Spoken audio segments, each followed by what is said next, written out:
acordé. Ahora sí. En la primera parte de la materia estuvimos viendo básicamente, presentando las principales problemáticas de las economías latinoamericanas en desarrollo, pero desde la óptica, siempre lo analizamos desde la óptica de los modelos más tradicionales. De hecho, pasamos por el ISLM, vimos la inflación monetaria, analizamos las distintas visiones de consumo y tratamos de aglutinar mucha de la literatura de consumo en un solo modelo, en el modelo de Paley. Vimos todo lo referido a cómo funciona el sistema monetario en las economías modernas, que fue más bien un pasaje al inicio de cómo es la relación del Banco Central con los bancos comerciales, de cómo funciona la creación secundaria de dinero, que era más bien una cuestión descriptiva, algo que todavía entendemos no ven en la carrera. Y luego vimos los modelos macro más tradicionales de la economía, que son el ISLM-BP, es el modelo Mandel-Fleming, y el modelo de tres ecuaciones neo-keynesiano, ¿sí? Básicamente presentamos entonces las problemáticas, pero en el marco de los problemas, del marco, perdón, de los modelos tradicionales de la economía, ¿sí? En la segunda parte de la materia, lo que hacemos es, de vuelta, presentar algunas, por supuesto, agarrar las problemáticas que estudiamos en la primera parte, incorporarles algunas otras que son producto de los nuevos modelos que vamos a ir viendo, pero sobre todo incorporar modelos de tipo macro que se acerquen un poco más a la realidad de las economías latinoamericanas, o por lo menos que intenten explicar un poco más la realidad o los problemas en general de las economías latinoamericanas y las economías en desarrollo. Es todo un desafío porque, digamos, la macroeconomía es ultra interesante en los países que tienen ciertas características. Quizás la macro es más aburrida en los países desarrollados porque es más bien controlar la nominalidad y algunas cuestiones del ciclo, digo, pero básicamente los problemas de verdad que nos exigen hacer un esfuerzo intelectual un poco más grande o más importante, se deriva directamente de la problemática de las economías latinoamericanas o del desarrollo, ¿sí? Ayer con Demian estuvieron viendo la idea de ciclo, ¿sí? La idea de ciclo la idea de ciclo del Keynes, en cómo funciona o cómo fluctúa, digamos, la tasa de crecimiento de una economía y algunos de sus determinantes y cuáles son los determinantes de política económica en el auge o en la recesión o en alguna de las etapas de ese crecimiento. Y han discutido seguramente cosas interesantes también relacionadas a las economías latinoamericanas. Hoy lo que vamos a ver, y voy a usar las filminas de Ramiro, no tuve tiempo de hacer otras, pero las filminas de Ramiro están bien, es analizar la dinámica stop and go, que se llama, que seguramente ya la han escuchado, es algo que se reproduce mucho, sobre todo en cualquier discusión de economía en la tele, o de café, o lo han escuchado en alguna otra materia. Que básicamente la dinámica stop and go es la descripción, digamos, el derivado teórico que viene de la teoría estructuralista. Esto es un concepto puramente estructuralista que después se va a masificar para otras economías y que lo va también a retomar la academia más mainstream, porque realmente no se podía negar la existencia de un ciclo de estas características en las economías en desarrollo.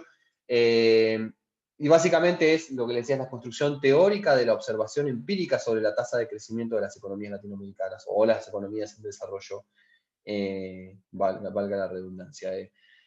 La idea es que estas economías tienen un ciclo de crecimiento, digamos, la parte Go de la dinámica, un ciclo de crecimiento y de desarrollo que se ve luego ralentizado por distintas fricciones propias de la estructura económica de estos países, que hace que la tasa de crecimiento se detenga y que no sea posible mantener un sendero estable de crecimiento o un sendero estable de ciclo que permita crecer de manera sostenible, ¿sí? Como sí ocurre, por ejemplo, en los casos de las economías quizás más desarrolladas o que tienen solucionadas algunas cuestiones relacionadas a su estructura económica.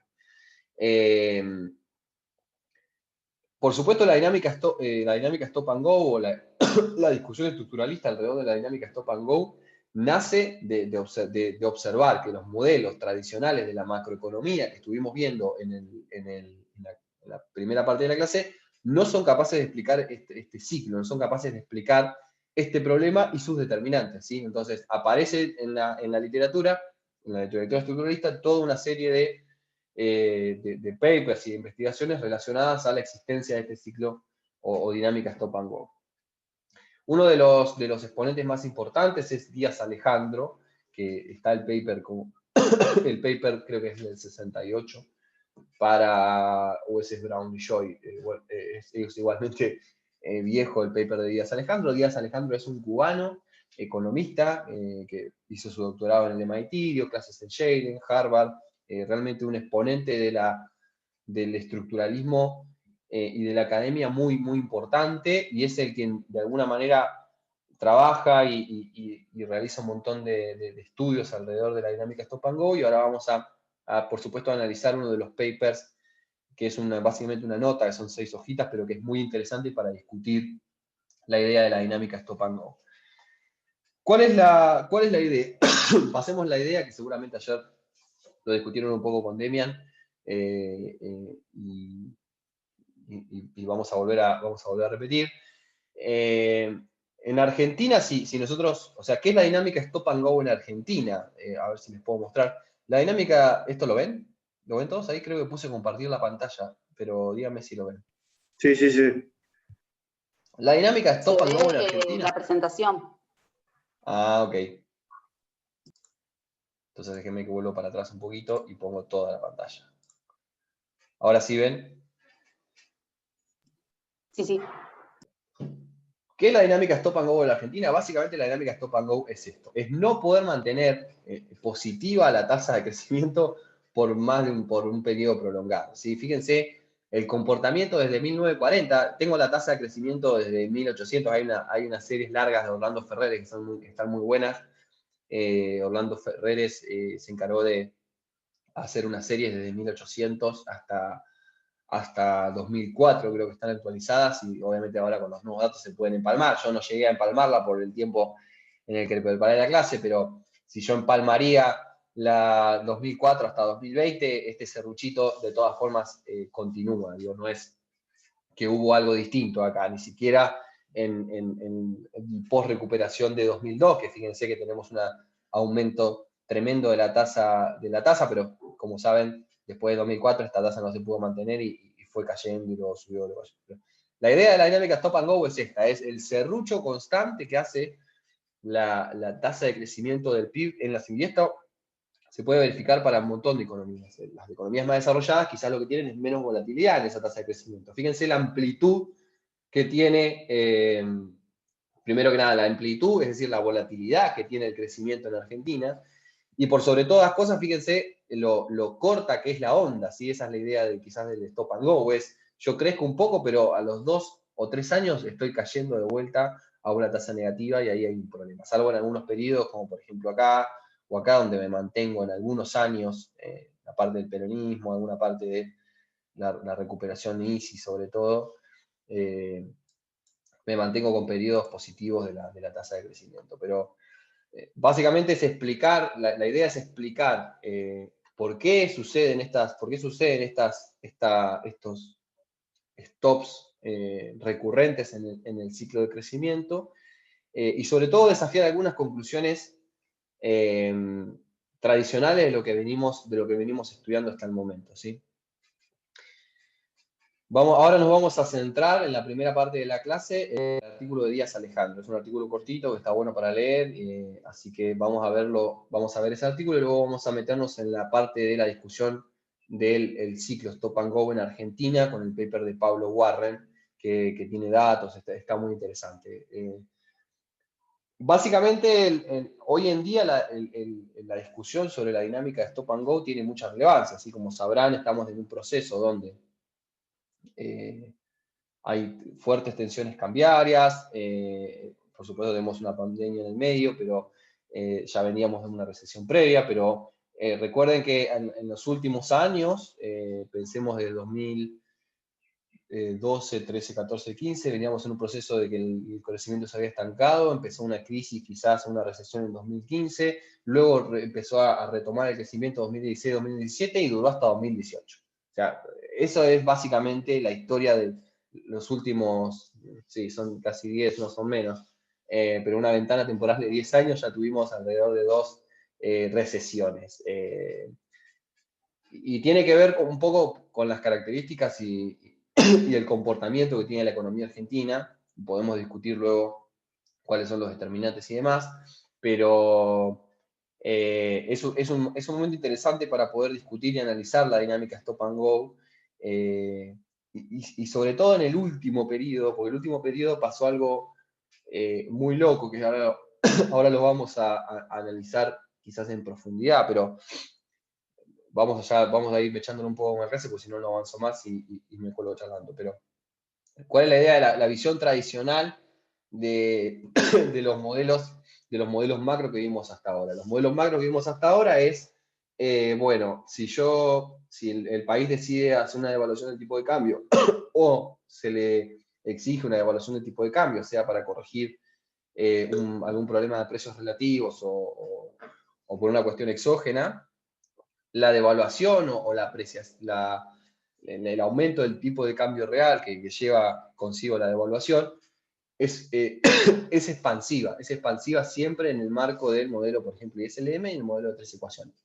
Es expansiva, ¿por qué? Porque básicamente el cambio de precios relativos de exportaciones e importaciones es tan favorable a las exportaciones que, en primer lugar, lo que hace es dar vuelta a la balanza comercial, porque por supuesto, mis exportaciones se hacen más competitivas porque salen más baratas en relación al resto del mundo, y las importaciones se hacen más caras, entonces se importa menos y se exporta más en ese sentido. Y después hay efectos de tipo spillover en la economía, dado el multiplicador, que hacen que ese efecto positivo en la balanza comercial se traduzca en un efecto positivo en el crecimiento. ¿Sí? Entonces, ese es el camino expansivo que vimos tanto en el modelo ISLM como en el Philly Equation Model. ¿Está bien? Hasta ahí me siguen. Recuerden que dijimos siempre que en esos casos la evaluación es expansiva. La idea de la dinámica Stop and Go, entre otras, o sea, obviamente hay muchas más, pero esto en relación al modelito de Díaz Alejandro, es un poco poner en discusión esta idea de las evaluaciones expansivas, ¿sí? Sobre todo porque en la historia, en las historias, en los datos de las economías con ciertas características de su estructura productiva, desequilibrada, dependiente de bienes primarios para exportar, etcétera, etcétera, se ve que cualquier devaluación es en el corto plazo recesiva en términos de producto, aunque sí es positivo su efecto en la balanza comercial. Y eso es medio una evidencia empírica que es básicamente lo que modela Díaz Alejandro en ese momento, y no es hasta, por ejemplo, el trabajo de Krugman y Taylor que se termina de materializar la idea de la contracción que generan en el producto las devaluaciones o los cambios en el tipo de cambio, que se verifican en todos los datos. Si nosotros vemos los datos, lo vamos a ver después en la segunda mitad de la clase, después de presentar el modelito, vamos a ver que siempre las devaluaciones generan una retracción de producto, aunque un aumento del tipo de cambio. ¿A qué iba esto, digamos? Yo qué le quería contar en los últimos años. Que en los últimos años pasó algo que desafía la macroeconomía tal y como la conocemos, y por eso quizás el periodo anterior, los últimos 4 años, son tan interesantes en muchos sentidos. ¿Sí? En el periodo anterior pasó algo muy extraño, que es que, ya les digo, la evidencia empírica, o sea, los datos dicen la devaluación genera una mejora en la balanza comercial y una contracción del producto. En el caso del periodo anterior, las devaluaciones generaban una caída en la balanza, o sea, una caída en el déficit, un aumento en el déficit de la cuenta corriente o de la balanza comercial, y también una caída en el producto. O sea, tenía doble efecto negativo. Y eso tiene que ver con que no solamente la parte comercial estaba en juego en ese momento, sino que las sucesivas devaluaciones, al haber generado un proceso de endeudamiento en moneda externa que se iba acumulando cada vez más, presionaba la parte del pago de intereses o de las expectativas de evaluación. Recuerden la paridad de Fisher. Básicamente lo que había pasado es que se había endogenizado la expectativa de evaluación porque el peso de los intereses y de la deuda en dólares sobre el PBI era altísimo, y eso te genera que básicamente haya salida de capitales, o sea, remisión de utilidades, que eso es parte de la cuenta corriente, o los pagos de intereses sucesivos de la deuda que se había emitido. Entonces eso también es salida. Recuerda que en la cuenta corriente es balanza comercial, más la parte que tiene que ver con intereses, remisión de utilidades y demás. Toda esa parte, además de que las importaciones eran enormes, y por más de que vos hayas hecho, en ese momento era tipo de cambio flexible, y las correcciones se hacían de manera automática y eran bastante fuertes. Recuerden que terminamos con un tipo de cambio bastante elevado, es decir, que esas correcciones de tipo de cambio deberían haber dado vuelta a la balanza comercial. En este caso, lo que sucedía, por lo que les estoy contando, era que mejoraba quizás un poco la balanza comercial, de todas formas las importaciones siguen aumentando, pero la parte correspondiente a intereses de la deuda o remisión de utilidades era altísima. O sea, yo siempre mostré el gráfico de la FAE, de la formación de activos externos, básicamente la compra de dólares, esa parte era completamente altísima, y eso generaba una dinámica doblemente negativa, no solamente en el producto, sino también en la balanza de pagos, que después, por supuesto, con la parte de la cuenta capital, se intentaba sostener. Pero básicamente, en el periodo anterior es muy interesante para hacer un modelo. De hecho, Demian y Pablo Chena hicieron un modelito al respecto, donde donde se endogenizaba de alguna manera la expectativa de evaluación. Esto es muy interesante para pensar y para quizás hacer un paper, pero dado la paridad de Fisher, se endogeniza la expectativa de evaluación en relación a el peso que tiene la deuda en moneda extranjera en el PBI, y eso genera, digamos, que la paridad de Fisher, por más devaluaciones que vos hagas, o por más suba de interés nacional que vos hagas, nunca puedas igualar el lado derecho con el lado izquierdo y genere salidas de capitales tan grandes, remisión de utilidades o pago de intereses, que hagan que las devaluaciones no sean positivas en relación a la balanza comercial, sino más bien todo lo contrario. ¿Está bien? Entonces, interesante como para pensar. Yo le estoy diciendo, bueno, en la historia se ven los datos que las devaluaciones por lo general tienen un efecto positivo sobre la balanza comercial y un efecto negativo en el producto. Eso es real. En el último periodo de Argentina, siempre Argentina dando cosas muy interesantes para estudiar la macroeconomía, hizo que los dos efectos esos sean negativos ante sucesivas devaluaciones. Eso es muy interesante como para entender. Pero la idea teórica de los modelos que vimos anteriormente es entonces que una devaluación se puede estudiar a partir de dos efectos. Un efecto inicial, que es el efecto que tiene que ver con asociado al cumplimiento del enfoque del Marshall-Lerner, que básicamente dice que la suma de la elasticidad de precios de las exportaciones y las importaciones es mayor a 1, por eso una corrección de precios lo que hace es castigar a las IMPO, aumentar las EXPO, y ese procedimiento es expansivo en la cuenta corriente o en la balanza comercial, y también expansivo en el producto por los sucesivos efectos multiplicadores que tiene el PBI. Sin embargo, como les decía, esto no se cumple en los datos. En los datos, la realidad es que las devaluaciones tienen un efecto, por lo general, un efecto expansivo en la balanza comercial y contractivo en el producto. Díaz Alejandro es el primero que estudia esta paradoja y que analiza con la ayuda de un modelito bastante sencillo que vamos a ver ahora, por qué esto puede suceder, o sea, por qué se da esto en contraposición a lo que dicen los modelos tradicionales, y básicamente atribuye el efecto contractivo en el PBI de las devaluaciones en el efecto que tiene, en el efecto redistributivo negativo que lleva a una devaluación, ¿sí? Voy a adelantar la conclusión, pero la idea es básicamente que una devaluación sin duda va a encarecer los precios relativos de las importaciones en relación a las exportaciones, por lo tanto va a generar que se importe menos. Por ahí no se exporta más, pensemos en el caso de Argentina, el campo no va a exportar más o mucho más o digamos, a generar, a pasar, digamos, en la idea tradicional de pasar recursos a la producción del bien que se exporta. No, eso no va a pasar porque el campo siembra hoy, lo cosecha y todo ese proceso de producción lleva un año. Puede ser que tengan cosas guardadas y que eso sea lo que liquiden, como lo que está pasando ahora. Pero no puede aumentar de un día para el otro la producción de soja, ¿sí? Eso todo lleva un proceso. Lo que sí puede pasar es que se castigue mucho las importaciones y un productor piensa en, bueno, no voy a importar hoy el insumo, o no voy a importar, o nosotros no voy a comprarme el iPhone nuevo porque sale $1.300, espero me compre otra cosa. Eso todo el tiempo desalienta las importaciones y puede ser que tengas un efecto positivo en la balanza comercial. Pero por el lado del producto, ¿por qué el producto para Díaz Alejandro tenía un efecto negativo? Y él lo atribuye a las cuestiones redistributivas.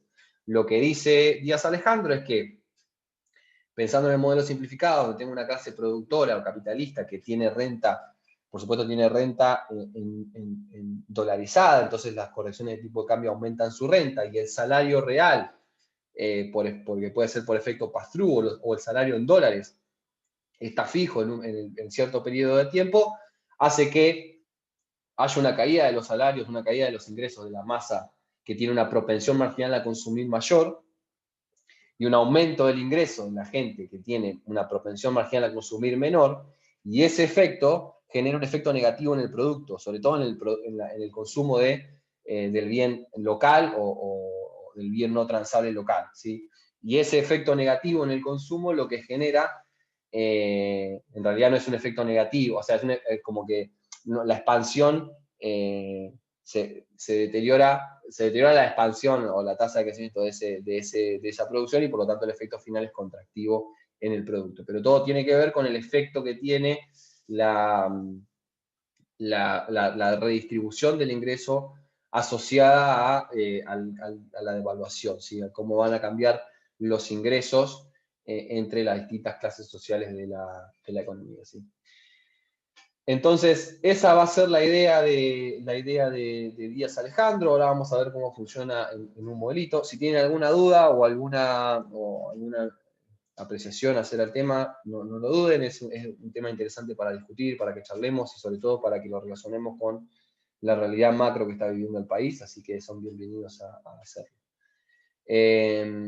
¿Cuáles son los principales componentes y supuestos del modelo? Vamos a verlos uno a uno para que lo entiendan, porque son determinantes también de las conclusiones, como todo supuesto de modelo, ¿sí? Los supuestos básicamente se realizan para que el análisis se vaya enfocando en las partes importantes que uno quiere analizar y no tenga mil millones de variables jugando a la par. Por supuesto, el primero de ellos es la idea del país pequeño. Es un país pequeño que enfrenta una demanda que es perfectamente elástica, es decir, que es tomadora de precios, el precio no cambia, tanto de las exportaciones y de la oferta de las importaciones, ¿sí? O sea, es tomadora de precios en el sentido de lo que exporta, o sea, no puede poner el precio de los bienes que exporta, y tampoco puede influir en el precio de los bienes que compra, ¿sí? O sea, de la oferta de las exportaciones. Siempre hablando en moneda extranjera. Lo que yo les quiero decir ahí es, el supuesto, lo que en términos intuitivos, el país es tomador de precios internacionales de lo que exporta y de la oferta de sus importaciones.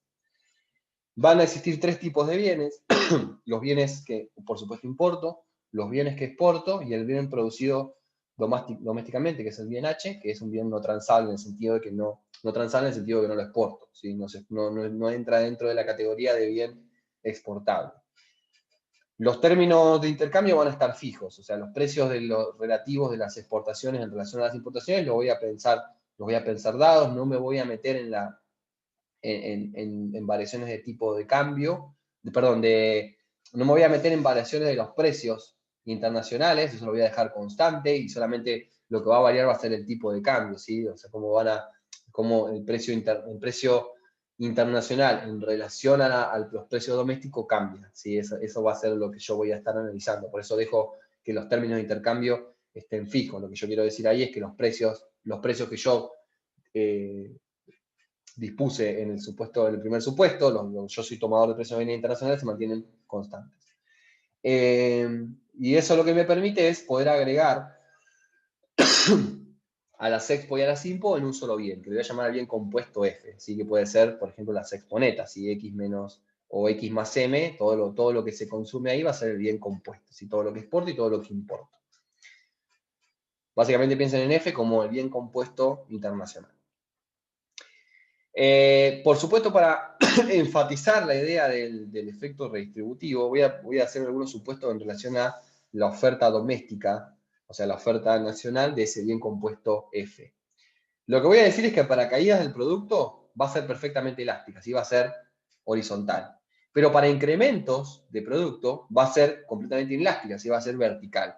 ¿Cómo pueden pensarla? Imagínense que es una oferta y la demanda, y la forma de la función es una L invertida, y yo estoy en esa esquina, ¿sí? Para caídas del producto donde yo estoy es completamente elástica, o sea, es horizontal, por lo tanto, lo que quiere decir eso es que no hay variaciones de precio, no hay variaciones negativas de precio, el precio queda constante, eso tiene que ver con las rigideces, tanto salariales como de precios, y para las expansiones de ese bien no se puede producir más, sino que solamente se sube el precio. ¿Sí? Esa va a ser la idea. La idea es un poco pensarlo en términos de lo que yo le estaba diciendo, por ejemplo, un sector de producción que no puede aumentar la producción de un momento para el otro, por más de que tenga, por ejemplo, un shock de precios relativos positivos. Así que, por ejemplo, suban el precio de la soja, fenómeno, yo no puedo ahora poner a producir soja para venderla mañana, ¿sí? Eso es imposible, tengo que esperar todo el periodo de producción de la soja para vender. Si la idea entonces es que en ese caso subió el precio y yo tengo la misma cantidad que puedo ofrecer de ese bien, ¿sí? Esa es la idea, entonces tengo una L invertida en la oferta doméstica de F. Al menos en el corto plazo, ¿sí? La idea es estudiar el shock de corto plazo. Y la oferta de H, la oferta del bien no transable doméstico, es perfectamente elástica. ¿Sí? Es completamente elástica y también tiene que ver con la rigidez de precios hacia el interno de la economía, tanto salarial como el mismo precio de los bienes. ¿Sí? La idea que sea perfectamente elástica da la idea de que ante variaciones en la demanda, sobre todo variaciones en la demanda que sean contractivas, el producto cae todo lo que tenga que caer por esa demanda, ¿sí? Porque no hay ajuste de oferta, y eso genera desempleo, ¿sí? Esa es la idea. Y el precio doméstico, o sea, el precio doméstico, que recuerdan que yo les decía, el precio doméstico de F, ¿sí? Está determinado por el precio internacional y el valor del tipo de cambio. El precio internacional, como ya le dije, es exógeno y fijo, y acá lo importante va a ser el tipo de cambio, que es lo que lo voy a pensar variante para poder analizar los efectos que tiene una devaluación. ¿Me siguen hasta ahí? ¿Alguna duda?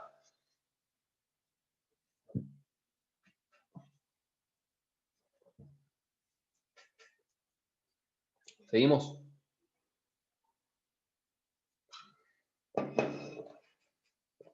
Bien. Por supuesto, se supone que existen recursos ociosos en el corto plazo, o sea que puedo poner a producir, por ejemplo, bien transable H, pero por supuesto no puedo poner a producir bien F, por las características que tiene su función de producción, ¿sí? Por tener esa oferta de tipo L invertida, yo por más de que ponga recursos a la producción de la soja, yo no puedo aumentar la producción de la soja de un momento para el otro. Entonces, lo que yo voy a hacer seguramente es poner recursos de producción en H, ¿está bien? Que es el bien no transable nacional. Van a existir dos clases sociales, asalariados y capitalistas, que ambos van a consumir tanto bien compuesto como bien nacional, y por supuesto van a ahorrar parte de sus ingresos, y van a tener un ahorro, y un consumo de bien H y de bien F. La masa salarial total y los beneficios van a estar determinados de la siguiente manera. En realidad los beneficios se van a determinar de manera residual. Es básicamente lo total producido domésticamente y la tasa salarial que se va a asumir constante, tanto para la industria H como para la industria F, van a determinar los beneficios. Si lo producido menos lo que pago de salarios, básicamente es el beneficio en el marco de este modelo. Pero como, fíjense que F yo lo voy a suponer, perdón, F, la masa salarial la voy a suponer constante por las rigideces salariales y porque en el corto plazo es bien sabido que el salario nominal, sobre todo, no varía, puede variar el real, pero no el nominal, al menos hasta que no haya un reajuste salarial. es lógico que yo piense esa masa salarial como exógena, y la diferencia entre la producción, ¿sí? El total producido, y lo que pago de salarios es los beneficios que tiene la clase capitalista en este caso. Bien, bajo estos supuestos, lo que puedo demostrar, luego de hacer una devaluación, es que el balance, comercial mejorará en el tiempo y que el producto se va a contraer, que es básicamente lo que quiere mostrar Díaz Alejandro para desafiar la idea de los modelos tradicionales que vimos en la primera mitad de clase, y ahora vamos a ver cómo.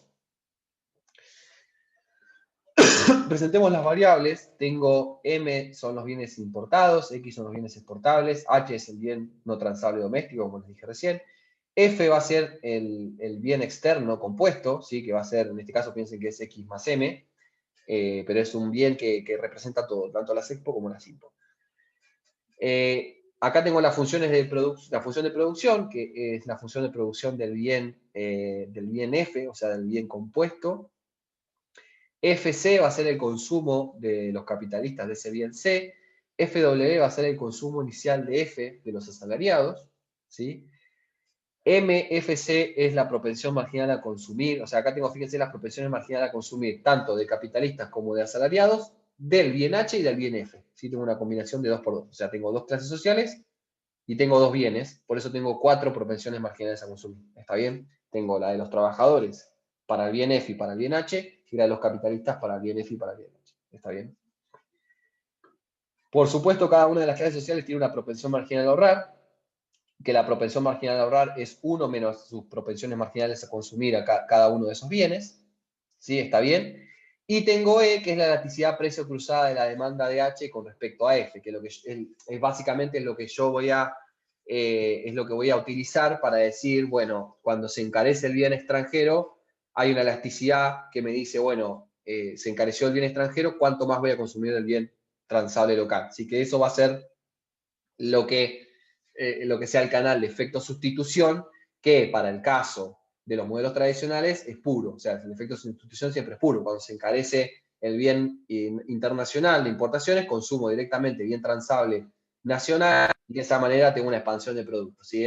La variable de elasticidad básicamente es clave en este caso para la expansión del efecto sustitución. ¿Sí? ¿Me siguen? Discúlpeme, tengo muchísima tos. Voy a ir pararme a buscar agua todo el tiempo porque necesito hidratar la garganta. Ahora voy a ir a buscar agua y vuelvo en un segundito. Si me esperan, ya vuelvo.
Bien, ¿alguna duda con respecto a las variables, a los supuestos, al modelito en sí?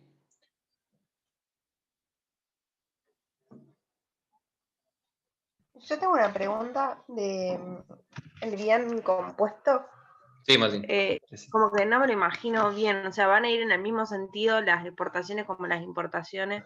Claro, pensá, o sea, lo que quiere capturar el bien compuesto es la idea que también quieren que después se incorpora en relación por ejemplo, la idea de la elasticidad de Sarmington, que seguramente algo viene, no vienen todavía porque ustedes todavía no tienen economía internacional. lo que quiere capturar el bien compuesto es decir, bueno, los flujos de países de bienes, el mismo bien puede ser tanto exportable como importable. Es decir, Argentina no solo, o sea, exporta bienes primarios, pero también importa bienes primarios. O sea, como exportamos soja, también a veces importamos soja. Porque puede ser que nuestra soja no sea suficiente para la industria, por ejemplo, aceitera, y tengamos que exportar soja para producir más aceite, ¿se entiende? Entonces, la idea del bien compuesto es decir, el flujo comercial del bien es tanto expo como de impo. ¿Se entiende? Entonces, captura esa idea. Vos, básicamente, tenés un flujo de uno y del otro, entonces lo podés de alguna manera agregar, pensar en un solo bien. Entonces, la oferta que vos tenés de ese bien es lo que vos producís, pero también lo que importás de ese bien. ¿Se entiende? Bien, o sea, lo que querés capturar es más o menos cuánto es lo que tenés en el país para ofrecer de bienes Exacto, tanto exacto. exportados. Está bien, listo. Exactamente, es el bien, por eso se llama compuesto, porque es lo que vos, o sea, es un bien completamente transable en el mercado internacional y la oferta que vos tenés es no solamente lo que vos producís, sino también lo que importás de ese bien. Está bien, no te va a importar cuánto es lo que está saliendo o cuál es la diferencia. Exacto, en este caso no, Está claro. bien, No, porque bien, no estamos analizándolo en esos términos, ¿entiendes? bien. Sí, sí, sí, sí, perfecto.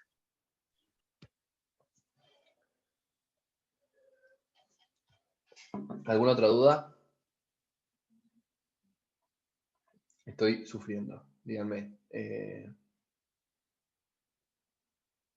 Bien, sigo entonces. Bien, entonces, ¿cómo pienso una devaluación en el marco del modelito este? Como saben, una devaluación aumenta el precio en moneda doméstica del bien F por la cuantía que sea esa devaluación. ¿Sí? En este caso yo la devaluación la voy a llamar el diferencial de PF con el precio internacional. ¿Sí? Esta va a ser mi diferencia, la variación, que va a ser un diferencial, por supuesto, positivo, porque estoy pensando que aumenta el tipo de cambio nominal y eso es una devaluación. Aumenta el tipo de cambio nominal, es decir, aumenta el valor del bien compuesto en moneda extranjera, si se hace más caro en ese sentido. Perdón, en moneda doméstica. Una devaluación tal y como la conocemos.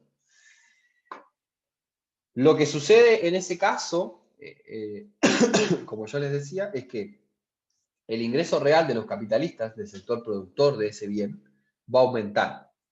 ¿Y va a aumentar en qué cuantía? Aumenta en la cuantía de lo que se produce, lo que produce ese bien compuesto, o la oferta de ese bien compuesto, la cantidad de oferta total de ese bien compuesto, menos lo que consume de ese bien compuesto. ¿Sí? Porque básicamente eso es su beneficio, su renta extraordinaria. ¿Me siguen? La renta extraordinaria del capitalista es lo que ofreció menos lo que se consume. ¿Sí? Eso es como el beneficio que tiene. Y por supuesto multiplicado por el diferencial de precio internacional o por la devaluación, ¿sí? Por la tasa de devaluación, porque esos ingresos son en moneda extranjera. Y disminuye el ingreso de los asalariados. ¿Y disminuye por qué disminuye? Porque básicamente el bien que consume FW se hace más caro y como tiene los ingresos fijos por las rigideces nominales, la caída en el ingreso de los asalariados es lo que consumía del bien compuesto internacional, por supuesto multiplicado por el aumento de precios. Está bien, eso es como una caída, o sea, tiene signo negativo. ¿Se entiende? Me van siguiendo, díganme si no, porque acá no hay un modelito que voy resolviendo, voy pensando, por lo general va pensando conceptualmente las cuestiones y la va metiendo en ecuaciones.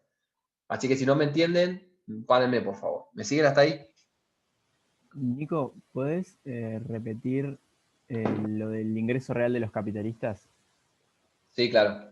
Porque me Aumenta el mataste. ingreso real de los capitalistas en lo que va a aumentar, en lo que, digamos, en lo que es sus beneficios, que sus beneficios son, por supuesto, están atados a lo que se produce, al diferencial de lo que se produce y lo que consume, que básicamente son los beneficios de los capitalistas. O sea, ¿cómo medís tu beneficio? Vos tenés 10.000 pesos y si consumís solamente 4, tenés 6, que es tu restante, ¿sí? Que en este caso lo vamos a pensar como de beneficio. ese dinero en el caso de los capitalistas está atado por renta diferencial, porque por supuesto tienen ingresos dolarizados o pensados dolarizados, pero en moneda extranjera de ese bien, cuando hay una devaluación, vos recibís más pesos que antes.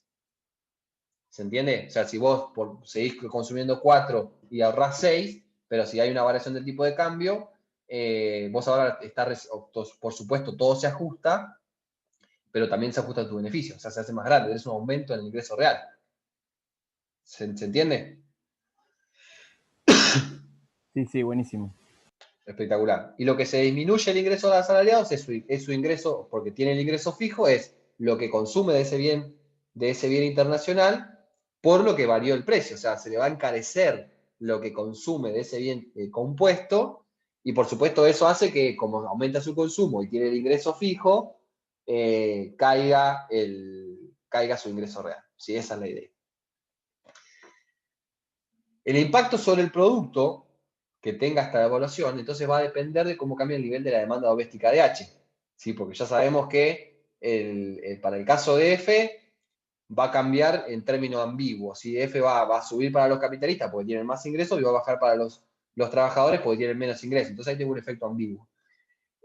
Lo que pase en el producto va a depender de lo que pase con el ingreso la producción del otro bien, del bien H, el bien transable. El diferencial de la producción del bien transable, o sea, la variación de la producción del bien transable, va a estar compuesto de 3 componentes. Que fíjense que, por supuesto, al final, desde acá tengo un corchete y todo está multiplicado por el diferencial de precio. ¿Está bien? O por el diferencial el diferencial por la devaluación. ¿Sí? P es la devaluación. Entonces, el aumento de producción del bien, la tasa de producción, de aumento de producción del bien H está compuesto de 3 componentes, como les decía. Uno es la propensión marginal a consumir de los capitalistas del bien H multiplicado por su ingreso, que es el diferencial de lo que se produce menos lo que se consume. ¿Está bien? O sea, el ingreso por la propensión marginal a consumir, menos lo que cae el ingreso de los trabajadores, porque por supuesto como cae su ingreso y tiene una caída de ingresos que es FW sobre la devaluación, multiplicado por la propensión marginal a consumir de H de los trabajadores, o sea, tiene menos ingresos, o sea, la caída de ingresos por su propensión marginal a consumir, más el aumento de producción asociado al efecto sustitución. Fíjense que esto se encarece un bien se encarece el bien extranjero y la producción del bien local va a aumentar en lo que diga la elasticidad multiplicada por la devaluación. Si la elasticidad que es E del bien H y del bien F multiplicado por la devaluación. Si esto va a otorgar un efecto sustitución. Entonces, básicamente este es el cambio en la producción de H. ¿Está bien? Ahora, si yo... Sí. O sea, la devaluación, digamos, D por P, la diferencia de PF está entre 0 y 1, ¿no? Sí, porque es un diferencial, estamos hablando de un incremento infinitesimal. ¿Se acuerdan la idea de diferencial o la idea de derivada? Es esto, estamos hablando de un incremento infinitesimal. O sea, en sí la magnitud puede ser grande o chica, pero para grande o para chica estoy pensando en una aproximación lineal infinitesimal hacia la derecha. Bien, gracias. Yo lo pensaba porque si no, no me cuadraba de que disminuía el ingreso de los asalariados. Gracias. ¿En qué sentido? Una pregunta. Porque si no, digamos, si fuese mayor a 1, justamente la diferencial sería mucho más grande y si lo multiplica por el salario de los asalariados justamente sería mucho mayor. En cambio, si es entre 0 y 1, disminuiría. Claro, sí. Estamos pensando en infinitesimal, o sea, si estamos pensando en un diferencial, o sea, porque es un diferencial, si fuera, no es una, digamos, no estoy diciendo que la variación del tipo de cambio, o sea, lo digo en ese sentido, pero entienda que está planteado en términos de diferencial, me estoy corriendo a la derecha un poquito para pensarlo en términos matemáticos, ¿no? Perfecto, gracias. Ahí Valentina tiene una pregunta, perdón, Valentina. Sí, sí, sí. ¿Se escucha? Sí, medio bajito, Valentina. A ver. sé por qué se anda mal el micrófono. La Ok. pregunta va por el lado de que si H representa toda la parte no transable, entonces lo que se quiere mostrar, o sea, esa parte de H vendría a mostrar la parte de que la devaluación genera una caída en el producto. Todavía no llegamos, Valentina, no te apures. Esto es simplemente el efecto que tiene la devaluación sobre la producción del bien transable. Perdón, no transable. Que Transable. ahora, Ok, vamos ok. ahora vamos a ver qué signo tiene. Si puede llegar a tener un signo positivo, puede llegar a tener un signo negativo de acuerdo a las condiciones. O sea, la Pero yo idea... capaz lo interpreté mal, había asociado a F como la parte, ¿no?, de la balanza comercial, pero en realidad es la suma, no es que es, no son las exponetas. No sé si No, no, no, no, es el bien compuesto, es el bien, la oferta total de bien internacional sería. Bien, entonces, un primer paso para ver qué pasa con el PIB nacional o con qué pasa con el crecimiento del producto es pensar, bueno, voy a primero aislar el efecto de la balanza comercial. Si voy a pensar que la balanza comercial está en equilibrio. En el marco del modelo, ¿qué es que la balanza comercial esté en equilibrio? Básicamente es que lo que sobra de producto internacional compuesto, luego de que consumen los capitalistas, sea igual al que consumen los trabajadores. Fíjense, si yo paso FW para allá, lo que quiere decir es que la oferta de bien compuesto es igual a, se agota con el consumo de los capitalistas y el consumo de los asalariados. ¿Está bien? ¿Se entendió? El equilibrio básicamente de balanza comercial en el marco de este modelo es esta ecuación que yo tengo acá. En el marco de eso, yo puedo reemplazar esto que tengo acá por FW y sacar factor común FW, que es lo que hace esta ecuación acá. ¿Sí? Fíjense que reemplazo FW acá, me queda la propensión marginal a consumir de H de los capitalistas multiplicado por FW menos la propensión marginal de los trabajadores a consumir H por FW. Y si saco factor común, tengo esta expresión de acá. Entonces, fíjense que el cambio, entonces, el efecto en la producción del bien no transable, del bien doméstico H, tiene dos partes. Tiene la parte de efecto sustitución puro, que depende de la elasticidad cruzada y que sin dudas va a ser positivo porque lo que quiere captar ese efecto es el cambio del consumo del bien compuesto internacional al bien doméstico por el encarecimiento de los precios relativos de ese bien. Y después tengo una parte que sería la parte de efecto ingreso, que va a ser negativo o va a ser positivo de acuerdo a cómo sea la propensión marginal a consumir, tanto de los capitalistas como de los trabajadores. Y ahí lo que sabemos, por evidencia empírica, sin duda eso es lo que también hay que probar, si estamos analizando un modelo con estas características, es que la propensión marginal a consumir de los trabajadores, MHW, es mayor, por lo general, que la propensión marginal a consumir de los capitalistas. Entonces, en ese caso, el término que está entre paréntesis es negativo. Por lo tanto, el diferencial va a tener dos efectos, uno negativo y uno positivo. Entonces, el efecto virtuoso que tiene una devaluación en el marco de los modelos tradicionales, ahora lo veo mitigado o no va a ser tan grande debido al efecto de distribución del ingreso que genera una devaluación. ¿Está bien? Y por supuesto la magnitud de esos paréntesis van a determinar que ese diferencial total sea positivo o negativo. Pensemos que es positivo, que hay un aumento, que puede haber un aumento, si en cambio de que sea expansivo, puede haber un aumento, pero fíjense que en todo caso ese aumento va a ser menor al aumento general, al aumento de lo que, digamos, que predicen los modelos tradicionales. En el caso de que el efecto de distribución del ingreso sea muy alto, ese diferencial total puede ser negativo y ahí tengo una contracción en la producción del bien transable, ¿sí? Porque por más de que yo tenga que tener un efecto de sustitución del bien compuesto internacional al bien doméstico, es posible que el efecto de sustitución del ingreso asociado a que tengo propensiones marginales a consumir entre la clase trabajadora y la clase capitalista, hagan que en realidad no tengo un aumento en la producción del bien transable, sino todo lo contrario, tengo una disminución, porque el efecto de distribución del ingreso fue mucho más fuerte que el efecto sustitución precio.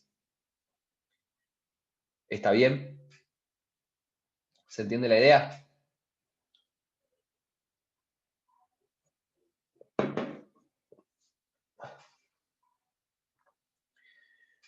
Bien. Perdón, una cosa. Sí, sí. En ese caso, si el efecto sustitución es mayor al efecto precio, entonces hay una caída del producto. El efecto sustitución y precio son lo mismo, Valentina. Es el efecto sustitución es mayor al efecto distribución del ingreso. Distribución del ingreso, perdón, sí. Sí, sí, sí.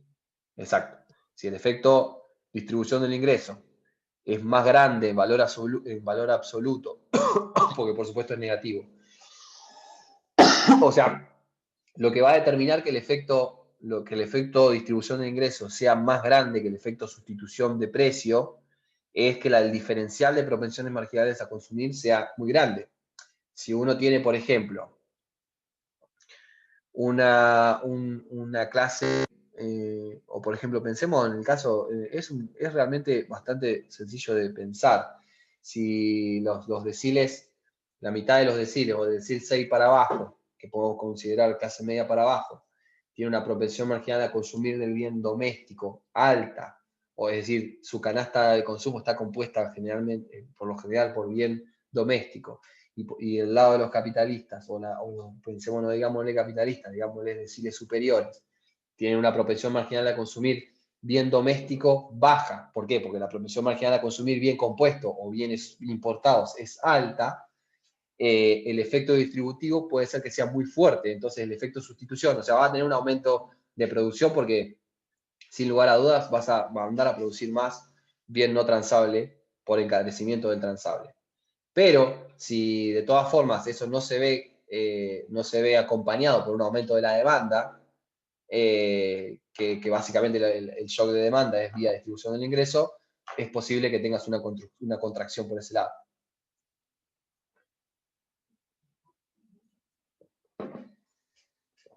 ¿Me siguen? Esto es siempre hablando del bien H, ¿verdad? ¿Cómo? Esto es hablando siempre del bien no transable. Todavía estamos hablando del bien no transable. Ahora vamos a ver qué pasa con lo otro. Sí, sí, esto es solamente Claro, o sea, hablando del bien. la contracción se da en ese bien. Claro, acá lo que estamos diciendo es lo lógico, o sea, estamos tratando de charlarlo en el sentido de los pasos de los modelos tradicionales. El modelo tradicional te dice, bueno, en primer lugar, la devaluación encarece los precios relativos de los bienes bien compuestos o del bien internacional y te hace más barato el bien nacional. Entonces, sí o sí vas a tener un traslado de ese consumo al bien nacional y eso se traduce directamente por el aumento de esa demanda en un aumento de la producción. Ahora lo que dice esta ecuacioncita es, ojo, que ese efecto se puede ver mitigado porque si esa devaluación destruyó los ingresos de la clase que más consume ese bien, es posible que el aumento de producción no sea tal, es más, es posible que sea una contracción, porque destruiste el ingreso real de esa clase, de la clase que más consume ese bien, por lo tanto, ese efecto de sustitución se ve mitigado por la disminución de ingresos y por lo tanto hay un efecto de ingreso negativo. ¿Recuerdan la idea de efecto de ingreso y efecto de sustitución de microeconomía? Bueno, esto es más o menos lo mismo, ¿sí? El efecto de ingreso es la parte esta que está acá. Si el efecto de ingreso es muy negativo por una devaluación, el consumo del bien doméstico se ve retrotraído, la demanda se ve retrotraída. Entonces, más allá de que tenga una señal positiva por el lado de los precios relativos, el sector va a sufrir una contracción. Buenísimo, gracias. Estamos hablando todavía del bien H. Veamos qué pasa por el lado del bien F ahora, porque es lo que nos interesa también. O sea, porque hasta ahora el supuesto que hicimos para ver qué sucede en ese caso es que la balanza comercial estaba en equilibrio. Así que la balanza comercial está en equilibrio quiere decir que todo lo que se producía del bien compuesto o la oferta del bien compuesto era igual a todo lo que se consumía. Todavía no había un resultado en la balanza comercial. Recuerdan que en la evidencia empírica era que la devaluación generaba una contracción de producto, pero una mejora en la balanza comercial. En este caso, en el marco del modelo, la mejora en la balanza comercial viene por el lado, porque yo, por los supuestos que yo hice, recuerden que la oferta del bien compuesto estaba fija ante aumentos, ¿sí? Recuerden la L invertida que yo les decía, la oferta de F está fija. Entonces, si yo estoy en ese punto, la manera en que yo tenga un superávit de cuenta corriente es que caiga la demanda o de trabajadores o de capitalistas de ese bien compuesto. ¿Sí? De esa manera, si yo tengo oferta fija, consigo un superávit comercial. ¿Sí? ¿Está bien? ¿Me siguen hasta ahí? O sea, esa es la idea que voy a buscar ahora. El efecto ingreso de una devaluación en el marco del bien F va a ser la ecuación 3 que yo tengo acá. Es, por supuesto, las propensiones marginales a consumir multiplicadas por la variación de ingreso post la devaluación, ¿sí? Recuerden que la variación de ingreso para los capitalistas era positiva y la variación de ingreso para los trabajadores era negativa por las características que tiene cada uno de los ingresos que recibe esas clases sociales. Y por supuesto multiplicadas por la propensión marginal a consumir de ese bien para cada una de las clases sociales. ¿Está bien? Ese va a ser el efecto ingreso igual al efecto ingreso del bien H, nada más que con la propensión marginal a consumir del bien. El efecto sustitución, en este caso, va a tener el signo negativo al efecto sustitución del bien H. ¿Por qué? Porque yo estoy pensando que se encarece el bien F, entonces se deja de consumir en la cuantía que me dice el diferencial de precio o la devaluación por la elasticidad. O sea, todo lo que sumé en el bien H, ahora lo resto en el bien F.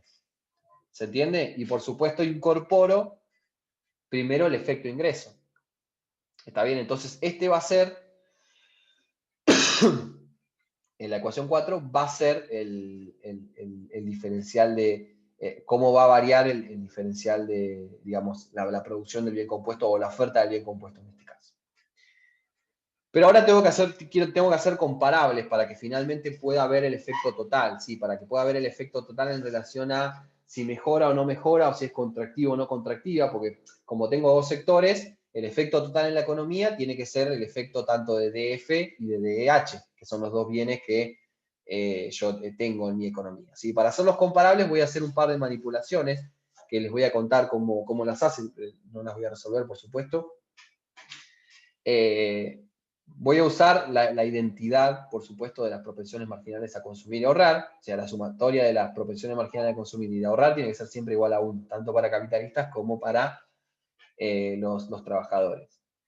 Si ustedes reemplazan en la ecuación 4 el equivalente de la propensión marginal a consumir de los capitalistas de F y de trabajo por lo que dice esta igualdad, o sea, si pasan básicamente restando la propensión marginal a consumir de H para allá y las propensiones marginales a ahorrar para allá, y quedan con la propensión marginal a consumir de F, de capitalistas y de trabajadores, y las reemplazan acá, luego de un par de despejes, les va a quedar la ecuación 5. ¿Sí? Que todavía no dice nada. Y ahora, si supongo que la balanza comercial está en equilibrio, me va a quedar la ecuación 6. Que suponga que la balanza comercial está en equilibrio es que este término que está acá entre paréntesis, acá me eliminaron el anotar, ¿no? Sí, me lo eliminaron. Quiere decir que este término que está acá entre paréntesis se hace igual a 0, porque básicamente eso es que la balanza comercial está en equilibrio, y que este término que yo tengo acá, que acá es sub C, acá hay un error en la filmina, pero este término que esté acá se igual a FW, por la igualdad de la balanza comercial. Sí, por lo que vimos dos filminas atrás.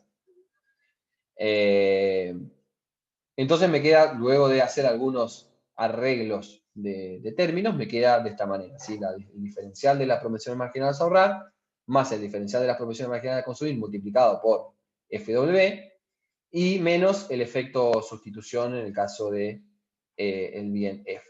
¿Está bien? Pero yo ahora puedo comparar estas dos ecuaciones, porque fíjense que son el efecto, para ver el efecto total, lo que puedo hacer es restar los diferenciales para ver cómo me da la resta de esos diferenciales. Y fíjense que el único término que tienen diferente, o sea, el término restante de ese diferencial, está asociado a la diferencia de las propensiones marginales a ahorrar multiplicadas por el ingreso de los trabajadores. Entonces, fíjense, ¿qué sucede? ¿Cómo es este paréntesis? Lo dice la filmina igual, pero es lógico. ¿Cómo debería ser ese paréntesis?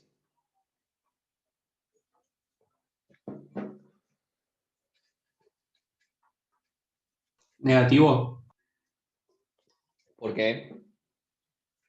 porque la propensión marginal a ahorrar de los capitalistas es mayor a la de los trabajadores. Exacto. Básicamente pensemos que la propensión marginal a ahorrar de las clases o de los deciles 7, 8, 9, por lo general es más alta que la propensión, por lo general no, es la regla, es evidencia empírica, es más alta que la propensión marginal a ahorrar de los deciles más bajos de la distribución del ingreso. Y por lo tanto, ese diferencial es negativo, entonces como lo otro se va cancelando, si yo hago la resta, lo que encuentro es que entonces la demanda del INF, en este caso, que tiene un efecto, que va a tener un efecto negativo relacionado a las diferentes propensiones marginales a ahorrar, hace que haya una caída en la demanda, sobre todo del INF por parte de los trabajadores, que me termine generando un resultado positivo de la balanza comercial. O sea, básicamente entonces tengo dos efectos para pensar. Por un lado tengo un efecto en relación al bien transable, al bien no transable nacional, que puede ser que tenga un efecto positivo o negativo, de acuerdo a qué tan fuerte sea el efecto de distribución del ingreso. ¿Está bien? Entonces, para el caso de los bienes, por ejemplo, de los modelos tradicionales, ese efecto de distribución del ingreso es nulo o muy chico, por lo tanto, gana siempre el efecto de sustitución y yo tengo un crecimiento del producto. Lo que dice Díaz Alejandro es que ese efecto en sí es de magnitud más elevada, o sea, puede ser, digamos, puede ser más grande y por eso en la evidencia empírica se corrobora que el efecto de la contracción del PIB por lo general viene después de una devaluación. Por el lado del efecto de la balanza comercial, veo que también, por supuesto, voy a tener una caída en la demanda de F, tanto de capitalistas y de trabajadores. Así que esa caída va a generar un superávit de la cuenta corriente. Sin embargo, el efecto en realidad, fíjense que como está planteado, le pega más al consumo por supuesto, de los trabajadores, que reemplazan todo ese consumo al bien transable local. Y por lo tanto, de esa manera, esa caída en la demanda del bien compuesto, dado que la oferta del bien compuesto está fija en el corto plazo, genera una mejora, la devaluación genera una mejora en la balanza comercial. Entonces, de esta manera, el modelo y el planteo del problema por parte de Díaz Alejandro es compatible con lo que dicen los datos de que una devaluación genera una contracción de producto en el corto plazo y quizás una mejora en la balanza comercial, y que todo depende de cómo sean los efectos de la distribución del ingreso, cómo opere el efecto de distribución del ingreso en cada uno de los efectos que mencioné anteriormente. ¿Está bien? Y por supuesto que los resultados son dependientes de la elasticidad, de cómo sea la elasticidad de un bien a otro, es decir, y también de la capacidad que tenga el país de poder reconvertir su producción de bien compuesto a bien no transable, así que quizás es lo más difícil. Por supuesto, si la elasticidad es muy baja, perdón, si la elasticidad es muy alta y uno se puede reconvertir de manera rápida, esos efectos son completamente virtuosos. Quizás el efecto sustitución le gana al efecto ingreso en relación al bien no transable, y por lo tanto tiene un impacto positivo en el PBI.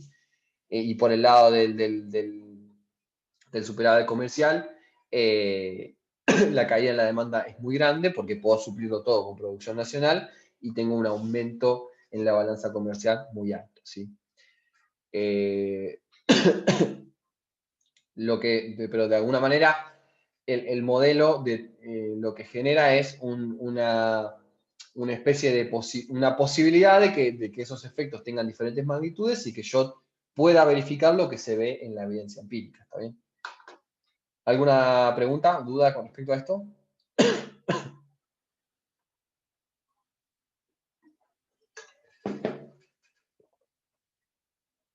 Bien.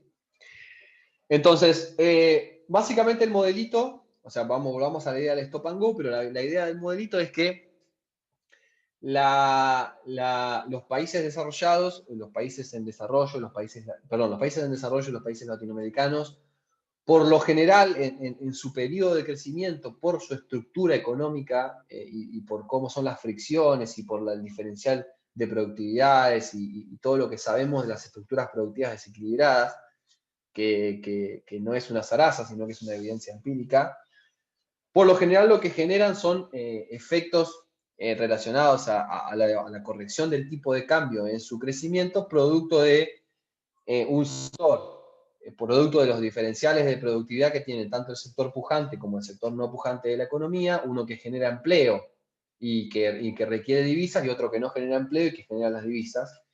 Y esas divisas por lo general no son necesarias para poder para poder garantizar el aumento de las importaciones del proceso de crecimiento, y al fin de cuentas lo que por lo general se requiere es un aumento en el tipo de cambio para poder corregir una balanza comercial o una cuenta corriente que se hace cada vez más negativa y que va generando efectos negativos en el crecimiento, ¿está bien? Pero entonces, estas devaluaciones, en el marco de la teoría tradicional que venimos estudiando, ustedes en la primera parte de la clase me dirían, bueno, pero está bien, yo corrijo la cuenta corriente y cuando la corrijo mediante una devaluación de tipo de cambio, yo sé que las devaluaciones de tipo de cambio son expansivas, entonces puedo continuar mi sendero de crecimiento sin ningún problema. ¿Por qué? Porque el efecto precio relativo de una devaluación es muy fuerte, entonces puedo seguir creciendo mediante los efectos virtuosos de los multiplicadores en el sector transable de exportación. Bueno, lo que dice Díaz Alejandro es, ojo, esto no es así, porque el efecto distribución del ingreso puede ser muy fuerte y que puede llegar a generar una contracción del producto bruto y por lo tanto generarte que la corrección que tuviste que hacer del tipo de cambio te genera una recesión. Entonces de ahí viene la explicación, o una de las explicaciones de por qué los ciclos de crecimiento de las economías que tienen estas características en su estructura productiva terminan siempre, por lo general, en una corrección del tipo de cambio que por lo general termina en una recesión. Entonces la amplitud que tiene el ciclo virtuoso es muy corta. Entonces de ahí viene la idea del ciclo stop and go, ¿sí? ¿Qué podemos ver de estos efectos en relación a la historia económica argentina, ¿sí? Sin lugar a dudas, ustedes, bueno, vieron el grafiquito que les mostré, la tasa de crecimiento desde el 40 hasta el 2004, y básicamente los datos son consistentes a los hallazgos tanto de Díaz Alejandro del paper que les mostré recién, como el paper de Brown y Joy, que es muy interesante, que también lo tienen subido, o los aportes de Marcelo Diaman y demás. Estas ideas del ciclo Stop and Go que se vienen desarrollando con estos papers recién se hacen conocidas en el 76, en el 78 en realidad, cuando se publica el paper de Krugman y Taylor, que yo les decía que es un paper publicado por el MIT, que si lo encuentran rápidamente en internet, es un escaneado del documento de cómo se escribían paper antes, es muy interesante, es como una carpeta clasificada de la CIA, que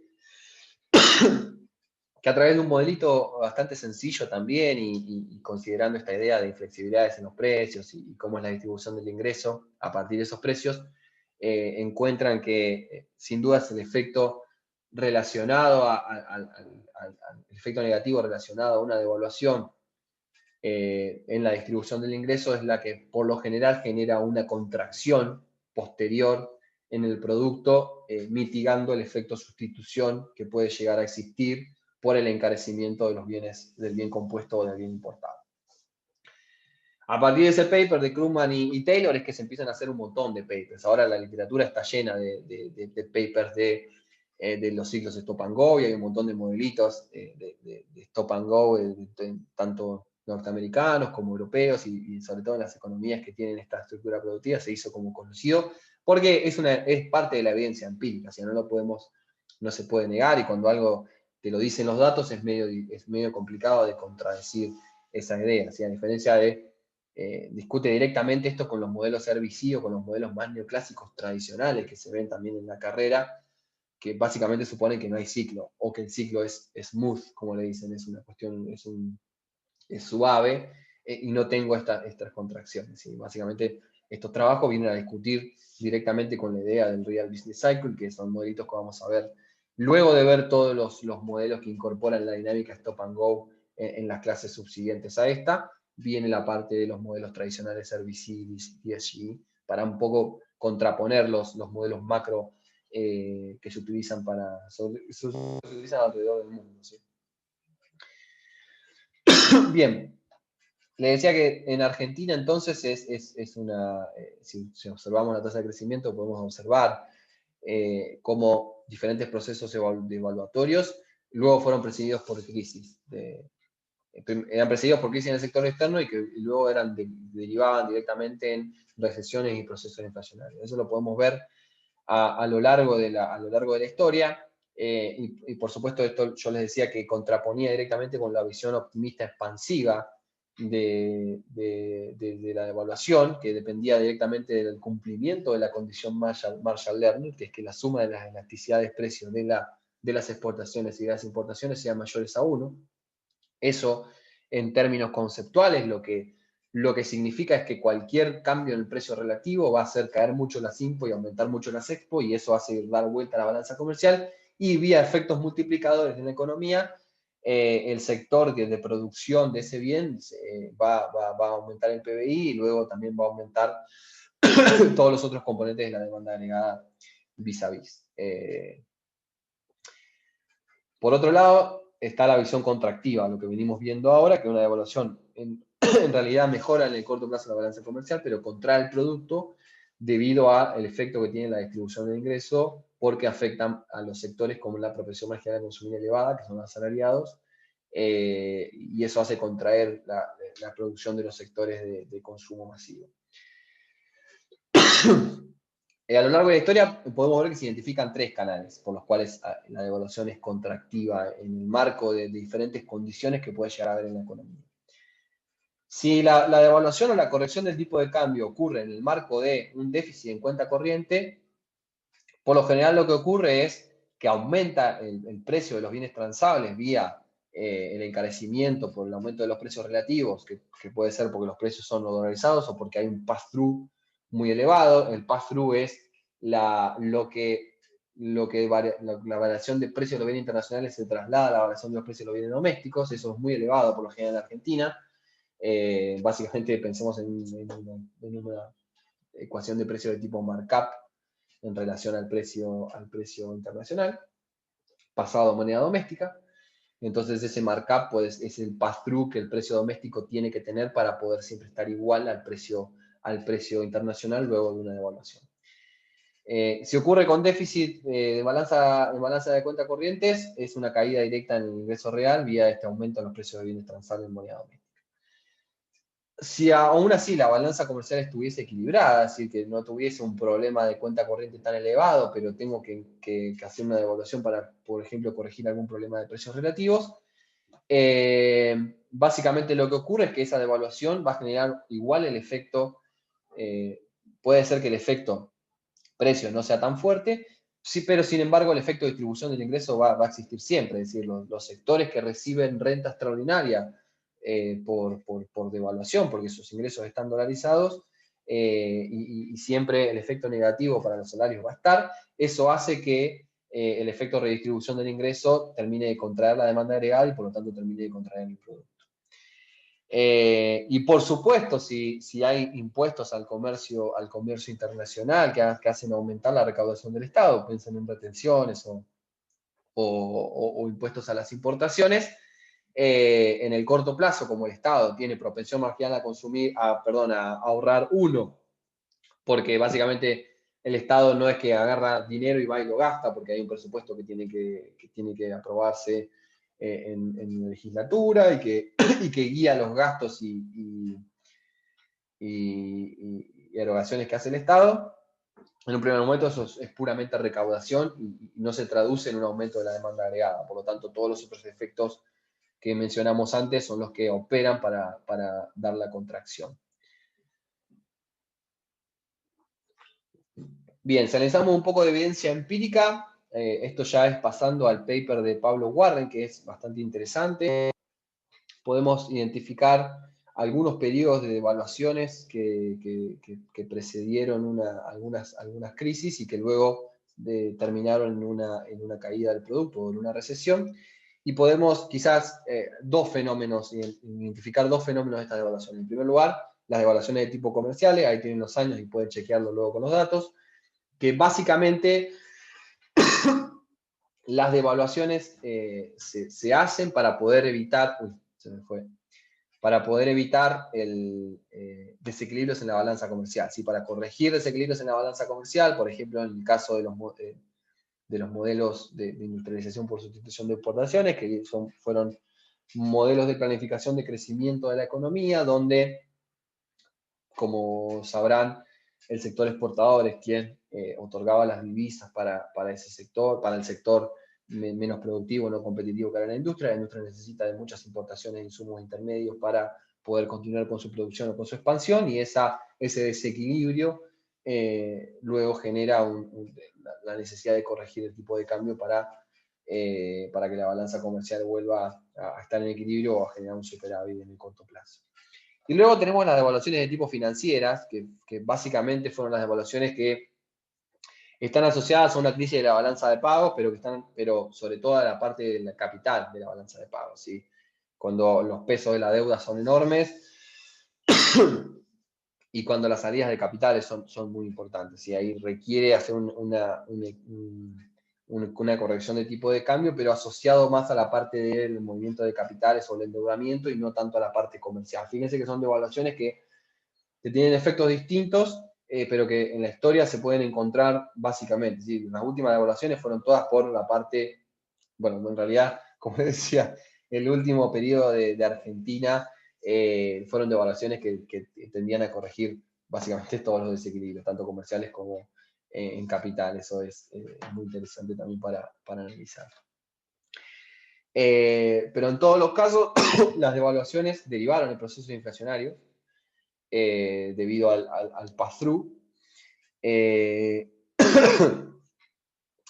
Pero que además este efecto también depende de ciertas condiciones iniciales. Y la idea del pass-through depende de condiciones iniciales. Por ejemplo, en el 2002, luego de la mega devaluación, podríamos pensar que la inflación se vería de las nubes. Sin embargo, la crisis era, o sea, vamos a pensar en términos económicos, la utilización de la capacidad instalada era tan baja, el desempleo era tan alto y los mercados estaban tan destrozados que en un primer momento el ajuste vía precios no era rentable, sino más bien el ajuste vía cantidad. Entonces el PBI creció vía cantidad y no tanto vía precios, hasta que por supuesto llega hasta la barrera inflacionaria, donde el pass-through empezó a ser un poco más fuerte luego de las evaluaciones. Pero luego de la crisis del 2002, las condiciones de la economía estaba tan destrozada la economía que todos los ajustes de la devaluación se dieron vía cantidad, vía poner las empresas a trabajar y contratar más trabajadores y no tanto ajustar precios,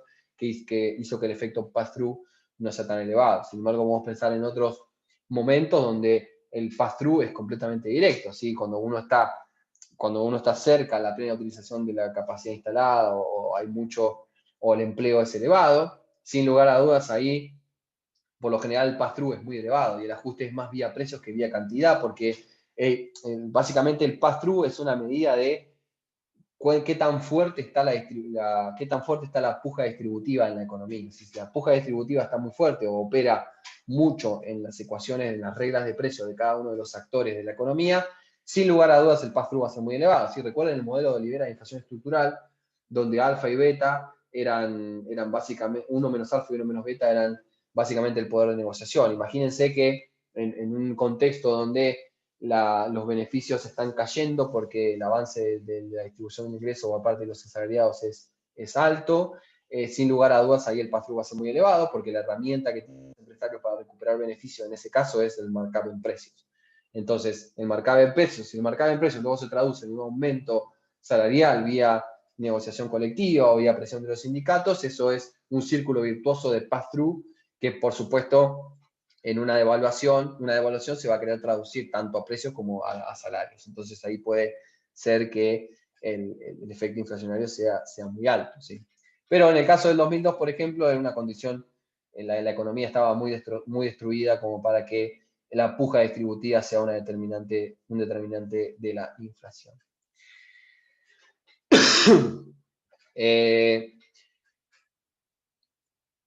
Fíjense, durante los fenómenos de devaluación de la SISI, donde la industrialización por sustitución de importaciones era el modelo imperante en ese caso, siempre lo que se precedía, recuerden los años, 58, 62 y 75, que son los primeros 3 años, siempre estuvo precedida la devaluación por un déficit fuerte en cuenta corriente, ¿sí? Fíjense que la balanza comercial era entre el 2,5 y el 3,7 del PBI, y la parte de servicios financieros era bastante baja, salvo, bueno, en el 75 era un caso intermedio, pero fíjense que en el 58 y en el 62 era una parte baja. Sin embargo, la variación de reservas era muy alta debido a la cantidad de reservas que se iban vía seguramente las necesidades de importación. y eso requirió una corrección del tipo de cambio. Sin embargo, fíjense, 81, 89 y 2002, la balanza comercial, en ese caso, en el caso 89 y en el 2002, fíjense que era positiva, fíjense que la corrección no fue debido a la balanza comercial, sino más bien por la corrección de la parte que tiene que ver con los servicios financieros y las rentas de la deuda externa, ¿sí? La parte que tiene que ver con intereses. En este caso, esta parte hizo la necesidad de tener que hacer una corrección del tipo de cambio que luego que se derivó directamente en una recesión fuerte del producto.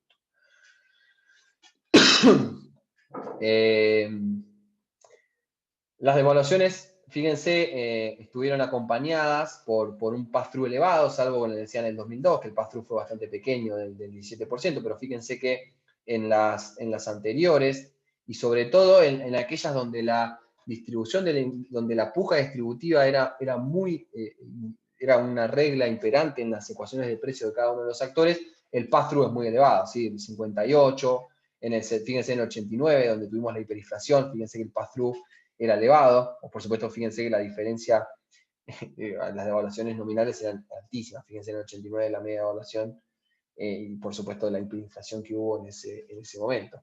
Pero algo que dificulta el problema del pass-through es que si la devaluación te genera una corrección importante en los precios domésticos, porque por supuesto los precios domésticos suben al ritmo de lo que suben los precios internacionales en moneda doméstica, eso te dificulta mantener una política de tipo de cambio real alto. ¿Sí? Recuerden que el tipo de cambio real son los precios internacionales sobre los precios domésticos. Si los precios domésticos están subiendo todo el tiempo, eso hace caer el tipo de cambio real y hace perder competitividad. Y en ese caso, fíjense que dificulta la existencia de un pass-through elevado, mantener un tipo de cambio real competitivo que haga que incentive las exportaciones por encima de las importaciones. Así que el problema del pass-through es un problema que hay que prestarle atención en el marco de que el programa económico que estemos analizando, o el programa económico que se quiere implementar, requiera un tipo de cambio real alto competitivo para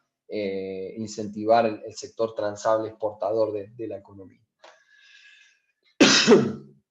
Y bueno, algunos hechos estilizados en relación a, bueno, qué pasó con los precios, qué pasó con el salario real, el PBI y el desempleo, antes y después de la devaluación. Fíjense que las correcciones en relación al nivel de precios, siempre después de la devaluación, que es la barra más clara, es un aumento de la inflación muy por encima, salvo en este caso, en el 81, que fíjense que pero tuvo más que ver esa devaluación con cuestiones más de tipo financieras que de tipo puja distributiva. Recuerden que ahí todavía estábamos en dictadura militar y la puja distributiva estaba realmente apagada, porque básicamente te mataban si había puja distributiva, o te desaparecían. Y luego en los periodos donde tengo los picos más altos la puja distributiva estaba muy latente. Pero fíjense en el 2001-2002, casi el ajuste, por supuesto que no teníamos inflación, porque la política monetaria la habíamos rifado por la caja de conversión y luego toda la crisis en el sector real hizo que el ajuste no sea vía precio, sino sea más bien vía cantidad. Fíjense que el salario real siempre, o por lo menos en la mayoría de las devaluaciones, viene precedida por la variación del salario real positiva, que luego es mitigada por la devaluación, que hace que caigan los salarios reales y por lo tanto eso perjudique la distribución del ingreso. Fíjense el PBI por lo general siempre viene creciendo y las devaluaciones hacen que sean contractivas, salvo en el caso, por lo que yo les decía, en el caso de la crisis 2001-2002, que se venía de una crisis fuerte, donde ya una recesión marcada, pero marcada por la parte de la cuenta capital, ¿sí? Que por supuesto en la corrección hizo que todos esos efectos de tipo financiero se recrudezcan. Y sin lugar a dudas el desempleo, luego de una devaluación, en la mayoría de los casos siempre aumenta, ¿sí? Siempre aumenta por el efecto de la contracción que tiene en la economía la devaluación, que por supuesto genera un aumento en el desempleo. Acá está básicamente comparado los dos efectos que quería discutir Díaz Alejandro, que eran los efectos relacionados a, bueno, ¿qué efecto tengo de una devaluación, de una corrección del tipo de cambio en la cuenta corriente y en el PBI? Fíjense que la parte clara, por supuesto, es lo de la cuenta corriente, y lo negativo es, luego el resto, esto fíjense que es el aporte de las exportaciones netas y el resto de la demanda agregada, y luego la variación que te queda del PIB. Fíjense que la parte de exportaciones netas siempre es positivo, siempre tengo una mejora, aunque sea una mejora chica, tengo una mejora en la cuenta corriente, así que esto es XN, las exportaciones netas. Pero en todos los otros componentes de la demanda agregada tengo una caída. Fíjense que el PIB, que es el puntito blanco, siempre está en negativo, es decir, siempre tengo una contracción del PBI posterior a una corrección devaluatoria del tipo de cambio. Bien.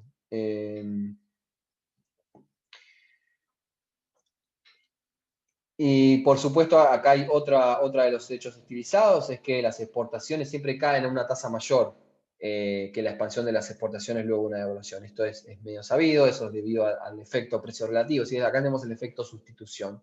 Sin lugar a la duda, por lo general las IMPO decrecen, caen a una tasa mayor de lo que aumentan las exportaciones, y ahí es donde está el resultado del aumento en las exportaciones netas o en la mejora de la balanza comercial. ¿Sí? Esto básicamente es un hecho estilizado de todas las devaluaciones que estamos analizando en Argentina desde este punto. Y luego, otro de los hechos estilizados es que las devaluaciones han ido acompañadas de crecientes deterioros en la cuenta capital y financiera y de la balanza de pagos. ¿Sí? Fíjense que eso tiene que ver con que, por supuesto, cuando hay una devaluación, si bien se corrige la parte comercial, todo lo que tenga que ver con deuda denominada en moneda extranjera, por supuesto que una devaluación hace que aumente el peso de esa deuda en la economía, y por lo tanto la cuenta capital y financiera ahí tiene un efecto que por lo general es negativo. Fíjense que hay un efecto negativo en ese caso, y sin embargo en la comercial siempre tengo un efecto positivo. Sí. Con respecto a eso de la cuenta capital financiera, que no es un poco contradictorio entonces la devaluación financiera, porque justamente en esa cuenta que tenés intereses, que generalmente son en dólares, es como si devaluás. No le veo, sí, en el lado comercial le veo todo el sentido, pero como que la devaluación financiera me parece, no me cierra mucho por ese lado, ¿no? Porque los intereses están en dólares, las deudas están en dólares. Sí, el problema de la devaluación financiera es quizás no tanto que vas a corregir, porque realmente no lo vas a corregir, pero de mínima lo que vas a hacer es lo que uno espera cuando tiene una devaluación que está precedida a una crisis en la parte de lo que tiene que ver con intereses o capitales de la balanza de pagos. Uno lo que espera es, primero, que reducir la demanda de dólares o reducir la expectativa de devaluación, o sea, concretar esa devaluación que se espera debido a la presión que hacen los capitales y los intereses sobre la deuda, y por sobre todas las cosas, que el efecto positivo que se genera en la parte comercial contrapese el efecto negativo en la balanza comercial. O sea, eso es lo que se espera en realidad, hipotéticamente. Es difícil que suceda, sin lugar a duda, porque si el peso de tu deuda es altísimo, que lo vamos a ver en otros modelitos, cuando el peso de tu deuda es altísimo, por más que hagas una corrección de tipo de cambio, no vas a lograr generar esa corrección, claro. y por lo general generas una recesión. Digo, Argentina hoy, si no tuviésemos la pandemia, quizás podríamos ver ese efecto, seguramente tendríamos una recesión, sin lugar a duda, y por eso vas a un proceso de reestructuración de deuda. No lo podemos ver ahora, porque ahora en la caída enorme histórica que tenemos de PIB, tenemos todo, tenemos pandemia, crisis de deuda, recesión anterior, rezagada. Sí, de todo.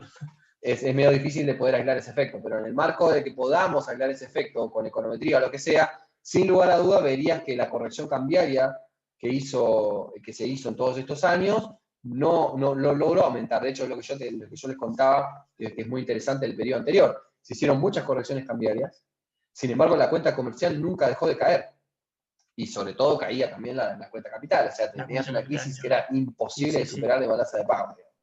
Y eso es un hecho estilizado, no es una apreciación,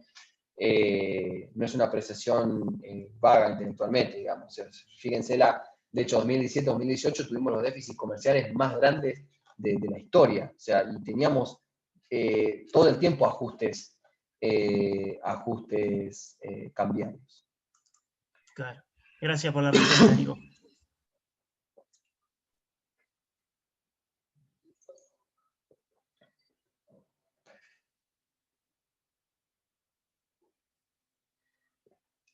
Bueno, bien. ¿Consultas con respecto a esto? ¿O alguna apreciación que quieran hacer?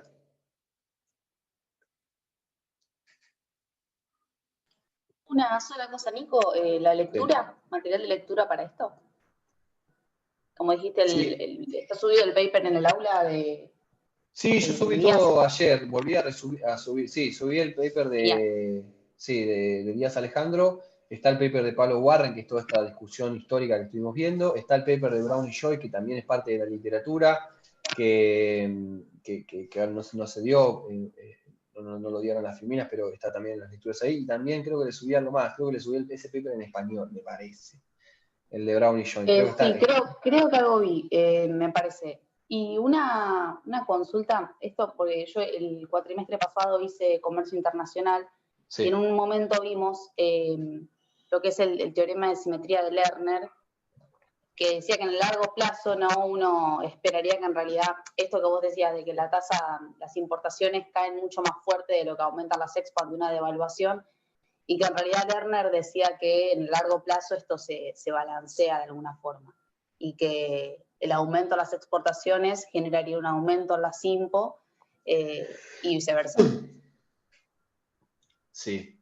Sí, eso, digamos, la evidencia para el teorema de simetría es sobre todo para los países en desarrollo, donde vos no tenés estas correcciones o no son tan... Claro.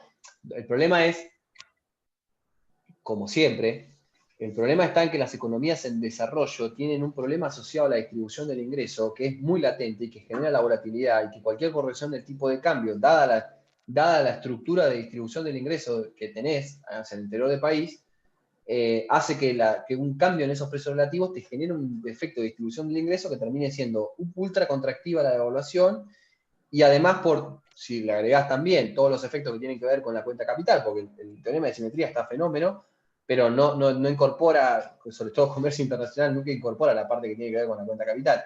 Si vos tenés un proceso de endeudamiento enorme, por más de que después piense que tarde o temprano se te va a equilibrar, las correcciones cambiarias las tenés que hacer, y las tenés que hacer fuerte. Entonces, la recesión que te generan en la práctica, esas correcciones cambiarias, producto de cómo opera la distribución de ingresos en los países en desarrollo, y ni hablar en Argentina, y cómo operan los procesos de endeudamiento, hace que quizás ese largo plazo que menciona ese teorema sea realmente muy largo. En el corto plazo, después...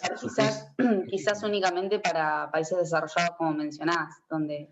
Sin lugar a dudas, sin lugar a dudas. Ahí está. Por ejemplo, si vos analizás el caso, por ejemplo, de los Estados Unidos, sin duda quizás se cumpla en largo plazo. ¿Por qué? Pero porque también tenés un país que tiene déficit comercial de hace muchísimo tiempo y que va aumentando, disminuyendo las exportaciones muy poquito, pero porque tiene una entrada de capitales todo el tiempo que hace que no tengas ningún problema de balanza de pago. Digo, Estados Unidos nunca va a devaluar su moneda por una crisis de balanza de pago. Va a devaluar por una decisión política de que quiere, no sé, exportar inflación a los otros países, hacer, no sé, molestar un poco a China.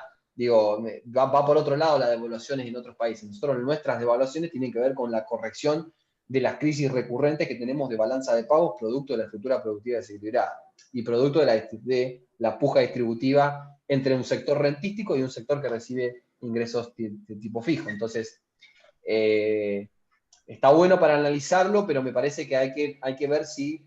Estaría bueno hacer el número de si ese teorema de simetría se cumple. Yo, la verdad que creo que no. De hecho, las elasticidades...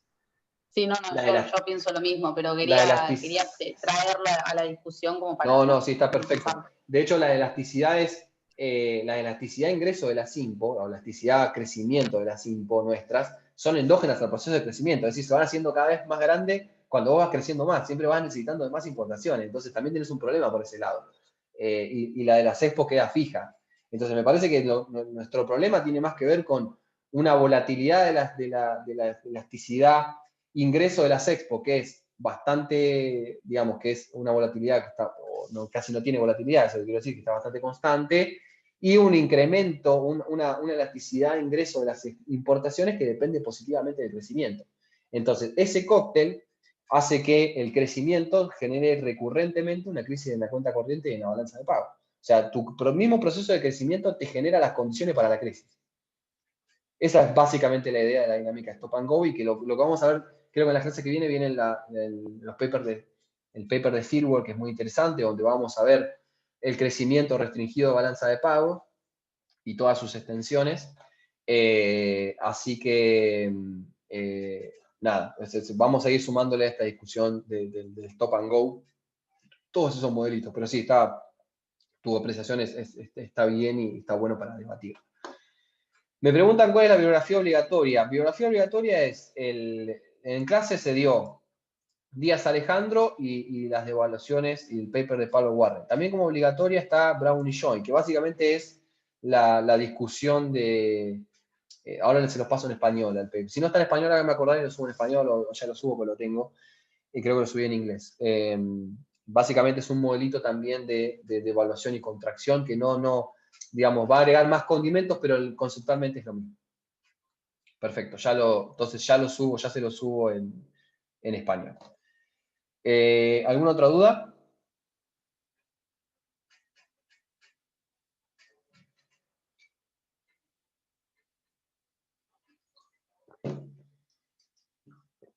Bien.